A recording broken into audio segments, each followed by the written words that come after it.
Welcome to the desktop, where we analyze, think, read, and evolve with the times and technology. The name of the book is called The Book on the Shelf of Love, author and host MV Tuck.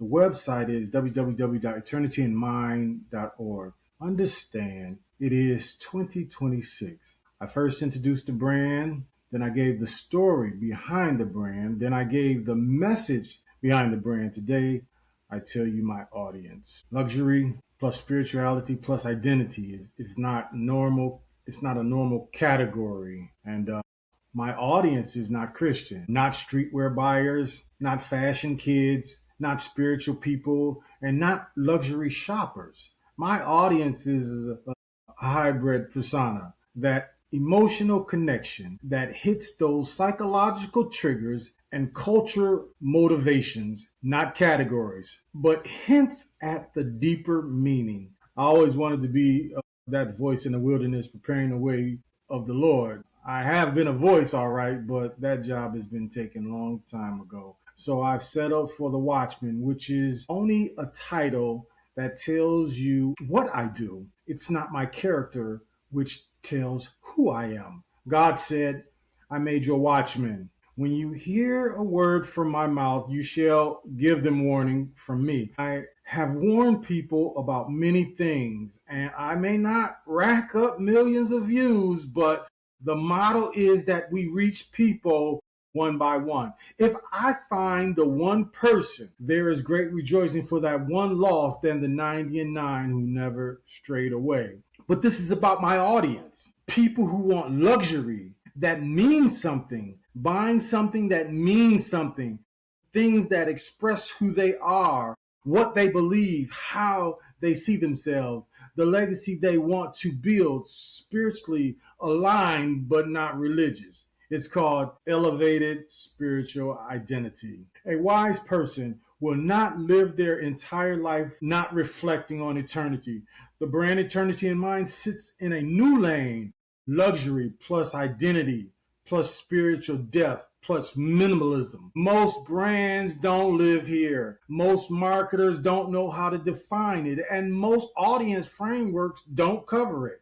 What is crooked about eternity, except that so many people take it for granted? It is my desire to bring hearts into alignment with eternity and restore spiritual clarity. So let's return to the watchman again, always watching for danger, enemies, and approaching movement. It is right. Is it right to see the move of God and not warn people? A watchman sees before others sees, hears before others hear, warns before danger arrives, and carries a responsibility so great.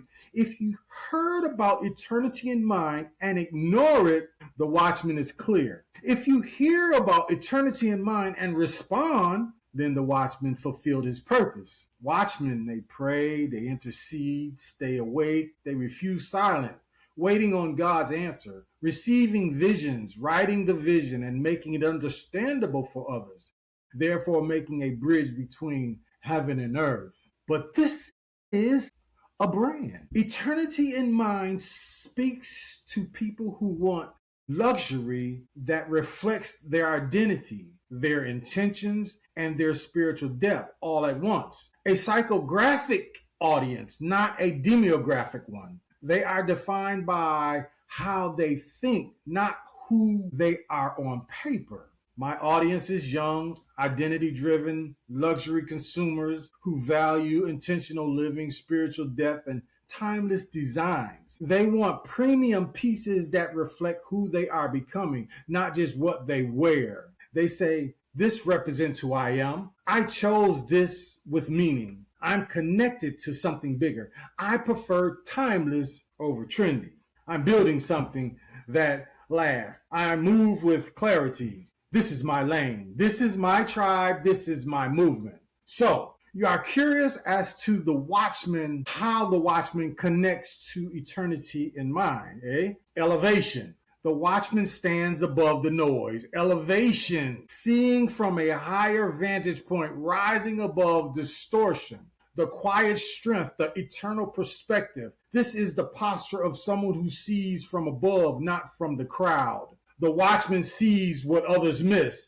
The eye symbol is literally the watchman's eye, the one who sees beyond the surface, eternal vision. The watchman speaks when silence is dangerous. The watchman is held accountable if he stays silent. The brand message is corrective, awakening, confronting distortion, calling people back to purpose, reminding them of eternity. The tone is not loud, but convicting. The watchman guards what is sacred.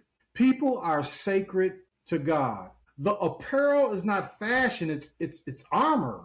The message is not marketing, it's guarding the mind. Eternity in Mind is a brand that is accountable for its voice. Our voice is not noise, it's protection. When silence would allow harm, our voice becomes a shield.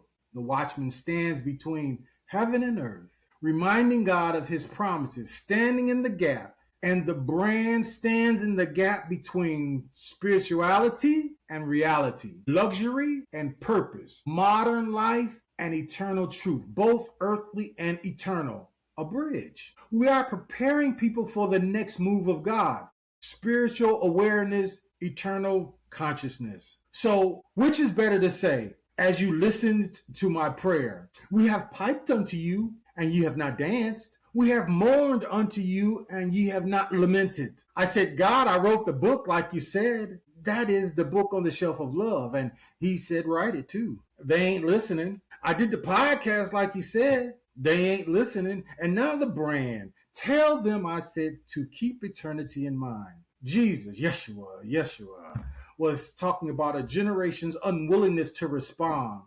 whether to joy or to mourning, comparing them to children calling out to their companions who refuse to participate. When you see eternity in mind, God is calling, but people aren't answering. God is warning, but people aren't listening. God is inviting, but people are not moving. God is speaking. It is not that God is silent, it's that people have become unresponsive. Just as Lot lingered, the angels grabbed him by the hand and drug him to safety. Is that what this brand is doing? The brand speaks quietly but boldly. Hello, audience.